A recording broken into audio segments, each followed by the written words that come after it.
siya para kahit pa paano lang eh. Hindi pa tayo nagkakasama na magbabanding na tayo magpapamilya. At least, pinakaano nyo na rin yun. Go out niyo sa pagka-professional niyo.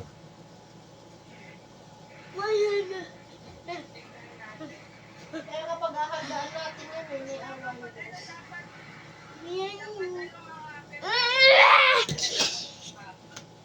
Oo, tapos mga February, pupunta na rin kami doon. Titignan na namin kung alin maganda doon na tapos magpapaano na, reserve na.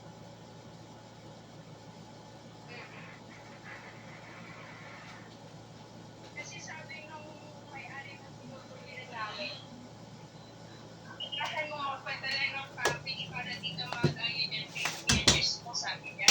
Oo. Hindi yung katabi namin umuwi din. Hello guys! Tung sa huli.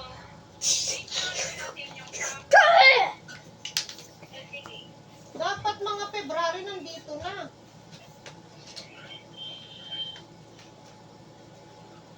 Diba?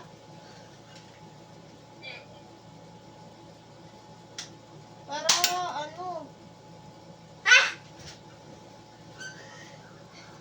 sabi ko nga kay Eros, pagka malapit na sabihin niya kay daddy niya, 2 araw sa para ngayon pa lang paghandaan niya. Tumawag yun kagabi. Alam naman din niya talaga na kung ano yung gusto ni Eros, yun yung masusunod sa dagat nga. Eh sabi ko doon pa rin, babalik tayo doon, sabi ko. Ayun, tumawag kagabi. Yung sa nga.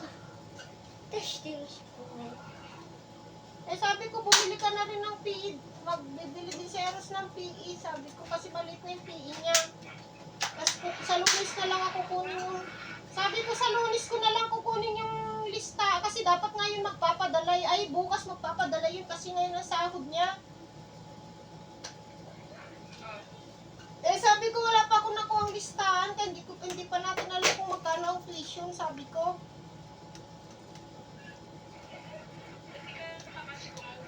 Wala pa nga. Sabi sa aso-asin ko pa, sabi ni Mang Malo. Shit? Eh sabi ko, sasing ko na lang para pati yung mga mga listahan pa ng mga bibili ni Kulit. Pang tuition lang talaga ibibigay niya, hindi pang allowance. Hindi. Siyempre sasabihin na rin, pati yung mga gamit ni Kulit.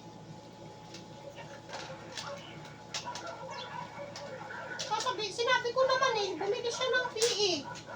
Eh sabi niya, sige ma, sabi naman niya. O, di malamang, pati pang allowance na nung hindi niya. Si Eros pa ba? Eh, hindi naman nakakahindi kay Eros. Sinabi niya siya nagtatrasos kung daw ako magpadala. Sinabi naman niya. Siya nga, bahala ngayon sa pag-aaral ng anak niya. Panay nga, gawang overtime niya Kahit day off niya, pumasok siya. Kasi nga, pinaghahandaan niya din yung pag-uwi niyo nga. Para sa birthday ng anak niyo. Sinabi naman niya, siya nang bahala sa pag-aaral. O, di, sinasabi ko lahat.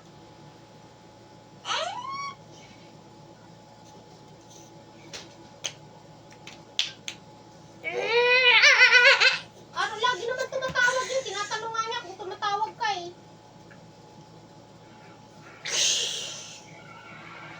Titilos na yun. Siya na nga nagsabi, bago siya umalis.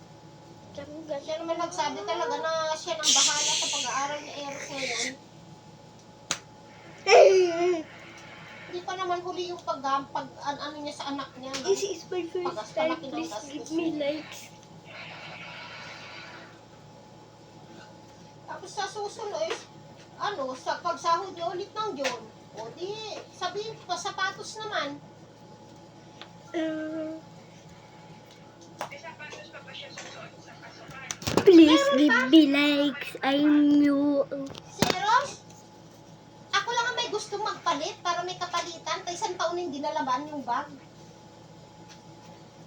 Please give me likes. I'm new creating a video. At saka bibili ako ng Please bag yung give me likes and yung subscribe. pagka-exam.